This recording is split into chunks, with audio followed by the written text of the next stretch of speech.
প্রিয় শিক্ষার্থীরা, আজ আমরা শুরু করতে যাচ্ছি আমাদের নতুন পাঠ নিউক্লিয়াস। কোষের সবচেয়ে গুরুত্বপূর্ণ অংশ কোনটি এবং এটি কিভাবে কোষের সব কাজ নিয়ন্ত্রণ করে তা আজ আমরা সহজ ভাষায় জানব। বইয়ের 25 নম্বর পৃষ্ঠা খুলো, শুনবে এবং বইয়ের পাতায় চোখ রাখবে। পাঠ 7-8 নিউক্লিয়াস। প্রোটোপ্লাজমের মধ্যে ভাসমান গোলাকার ঘন বস্তুটি নিউক্লিয়াস। নিউক্লিয়াস কোষের সকল শারীরবৃত্তীয় কাজ নিয়ন্ত্রণ করে। নবীন কোষে এদের অবস্থান কোষের কেন্দ্রে, পরিণত কোষে এদের স্থান পরিবর্তন হতে পারে। এরা গোলাকার তবে কখনো কখনো উপবৃত্তাকার বা নলাকার হতে পারে। কোনো কোনো কোষে নিউক্লিয়াস থাকে না। একটি নিউক্লিয়াস প্রধানত 1. Nuclear membrane, 2. Nucleoplasm, 3. Nucleolus, 4. Chromatin তন্তু নিয়ে গঠিত। নিউক্লিয়ার মেমব্রেন এটি নিউক্লিয়াসকে ঘিরে রাখে। এই আবরণী সাইটোপ্লাজম থেকে নিউক্লিয়াসের ভিতরের বস্তুগুলোকে আলাদা করে রাখে। একই সাথে এটি তরল পদার্থের চলাচল নিয়ন্ত্রণ করে। নিউক্লিওপ্লাজম নিউক্লিয়াসের ভিতরের তরল ও স্বচ্ছ পদার্থটিই নিউক্লিওপ্লাজম। এর মধ্যে ক্রোমাটিন তন্তু ও নিউক্লিওলাস থাকে।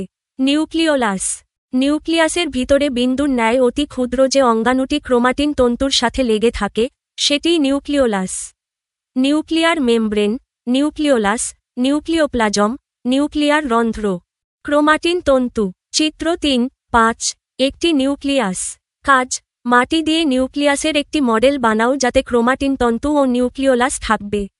মাটির নিউক্লিয়াস মডেল তৈরির ধাপ: প্রয়োজনীয় সামগ্রী: রঙিন মাটি বা প্লে-ডো, কমপক্ষে 3টি রং, ছোট পিন বা স্টিক, লেবেল করার জন্য, প্লেট বা বেস, মডেল রাখার জন্য। ধাপসমূহ: নিউক্লিয়াসের মূল আকৃতি তৈরি করো। একটি মাঝারি আকারের গোলাকার বা উপবৃত্তাকার অংশ বানাও। এটি হবে নিউক্লিয়াসের বাহ্যিক অংশ। নিউক্লিয়ার মেমব্রেন নিউক্লিয়াসের চারপাশে পাতলা রঙিন মাটি লাগাও। এটিকে নিউক্লিয়ার মেমব্রেন হিসেবে চিহ্নিত করো। নিউক্লিওপ্লাজম তৈরি করো। নিউক্লিয়াসের ভিতরে হালকা রঙের অর্ধতরল অংশ তৈরি করো। এটিই নিউক্লিওপ্লাজম। ক্রোমাটিন তন্তু স্থাপন: নিউক্লিওপ্লাজমের মধ্যে সূক্ষ্ম লাইন বা সুতো দিয়ে ক্রোমাটিন তন্তু দেখাও। এটি কোষের জিনগত তথ্য ধারণ করে। নিউক্লিওলাস তৈরি: ক্রোমাটিন তন্তু পাশে ছোট গোলাকার অংশ বানাও। এটিকে নিউক্লিওলাস হিসেবে চিহ্নিত করো। লেবেল যোগ করা: স্টিক বা পিন ব্যবহার করে প্রতিটি অংশের নাম লিখে বসাও। নিউক্লিয়ার মেমব্রেন, নিউক্লিওপ্লাজম, ক্রোমাটিন তন্তু, নিউক্লিওলাস। টিপস: রং আলাদা রাখলে অংশগুলো আরও সহজে বোঝা যাবে। ক্রোমাটিন তন্তু সূক্ষ্ম রেখার মতো দেখাতে পাতলা সুতো বা ছোট মাটির লাইন ব্যবহার করা ভালো। মডেলটি প্লেট বা বোতলের মধ্যে রাখলে স্থির থাকবে।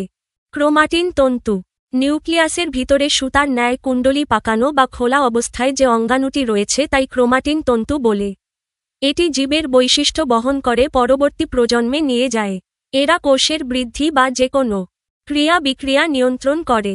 কাজ: চিত্র একে অঙ্গাণুর ভিত্তিতে একটি উদ্ভিদ ও প্রাণী কোষের পার্থক্য একটি ছকে উপস্থাপন করো। উদ্ভিদ ও প্রাণী কোষের পার্থক্য: ক্রমিক নং। অঙ্গাণু। বৈশিষ্ট্য: উদ্ভিদ কোষ, প্রাণী কোষ।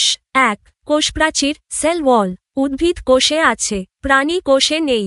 2. কোষঝিল্লি, সেল মেমব্রেন, উদ্ভিদ কোষে আছে, প্রাণী কোষে আছে। 3. প্রোটোপ্লাজম, প্রোটোপ্লাজম, উদ্ভিদ কোষে আছে, প্রাণী কোষে আছে। 4. নিউক্লিয়াস, নিউক্লিয়াস, উদ্ভিদ কোষে আছে, প্রাণী কোষে আছে। 5. ক্রোমাটিন তন্তু, ক্রোমেটন, উদ্ভিদ কোষে আছে, প্রাণী কোষে আছে। 6. নিউক্লিওলাস, নিউক্লিওলাস, উদ্ভিদ কোষে আছে, প্রাণী কোষে আছে। 7. সাইটোপ্লাজম, সাইটোপ্লাজম, উদ্ভিদ কোষে আছে, প্রাণী কোষে আছে। 8. প্লাস্টিড, প্লাস্টিডস, উদ্ভিদ কোষে আছে, প্রাণী কোষে নেই। 9. কোষগহ্বর, ভ্যাকিউল, উদ্ভিদ কোষে বড়, প্রাণী কোষে ছোট বা নেই। 10. মাইটোকন্ড্রিয়া, মাইটোকন্ড্রিয়া, উদ্ভিদ কোষে আছে, প্রাণী কোষে আছে। টিপস: চিত্র এঁকো। উদ্ভিদ ও প্রাণী কোষের আকৃতি ও গুরুত্বপূর্ণ অঙ্গাণু দেখাতে হবে। উদ্ভিদ কোষে বড় কোষগহ্বর ও সবুজ প্লাস্টিড দেখানো আবশ্যক। প্রাণী কোষে প্লাস্টিড নেই, কোষগহ্বর ছোট বা অনুপস্থিত। নতুন শব্দ: ক্রোমাটিন তন্তু, নিউক্লিওলাস, নিউক্লিওপ্লাজম ও সাইটোপ্লাজম। আপনারা আমাদের ভুলগুলো কমেন্টে জানাতে পারেন। যদি উপকৃত হন তবে সাবস্ক্রাইব করুন, ভিডিওটি শেয়ার করুন এবং বন্ধুদের সঙ্গে জানিয়ে দিন। আমাদের আয়োজন এমনভাবে পরিকল্পনা করা হয়েছে যাতে শিক্ষার্থীরা কোনো গাইড বই ছাড়াই নিজস্বভাবে আনন্দের সঙ্গে শিখতে পারে এবং জ্ঞান অর্জন করতে পারে। ধন্যবাদ।